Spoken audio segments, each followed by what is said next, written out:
KBR news కి స్వాగతం. శాంతాకారం భజగశయనం పద్మనాభం సురేశం విశ్వాకారం గగనసదృశం మేఘవర్ణం శుభాంగం లక్ష్మీకాంతం కమలనయనం యోగిహృద్యానగమ్యం వందే విష్ణుం భవభయహరం సర్వలోకైకనాథం.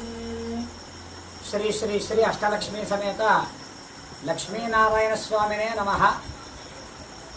చెల్లంకి గ్రామం, కిర్లంపూడి మండలం, కాకినాడ జిల్లా, శ్రీనివాసనగరంలో వేంచేసి ఉన్నటువంటి అష్టలక్ష్మీ సమేత లక్ష్మీనారాయణ స్వామి వారి యొక్క దేవాలయమునందు మరియు శ్రీ శ్రీ శ్రీ అష్టలక్ష్మీ సమేత శ్రీ శ్రీ శ్రీ అన్నపూర్ణ సమేత కాశీ విశ్వేశ్వర స్వామి వారి దేవాలయమునందు కూడా హరిహర క్షేత్రంగా పేరుగాంచినటువంటి ఈ దేవాలయంలో జ్యేష్ఠ శుద్ధ ఏకాదశి ప్రదోషకాలమునందు స్వామివారి యొక్క ఊరేగింపు సేవ అయిన తదుపరి గ్రామోత్సవం తదుపరి శివాలయం విష్ణాలయంలో ఏకకాలంలో ఒకేసారి హరిహర కళ్యాణం ఎంతో వైభవోపేతంగా స్మార్త ఆగమయుక్తంగా స్వామివారి యొక్క దివ్య కళ్యాణ మహోత్సవం జరిగింది.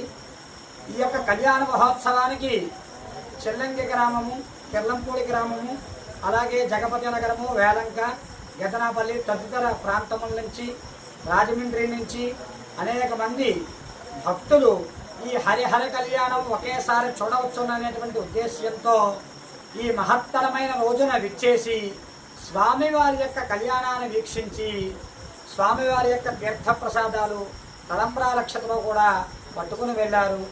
వచ్చినటువంటి భక్తులకి ఏ అసౌకర్యం కలగకుండా ఆలయ అభివృద్ధి కమిటీ వారు స్వామివారి యొక్క 2 ప్రాంగణాలు కూడా మారేడు దళాలతో అలాగే తులసీ దళాలతో చక్కగా పూలతో అలంకరించి, మామిడి తోరణాలతో అలంకరించి వచ్చిన భక్తులకి తీర్థప్రసాదాలుగా పులిహార, సత్యనారాయణ స్వామి వారికి గోధుమూక ప్రసాదము, త్రాగునీరు కూడా అందించి తీర్థప్రసాదాలు కూడా స్వయంగా పంచిపెట్టడం జరిగింది.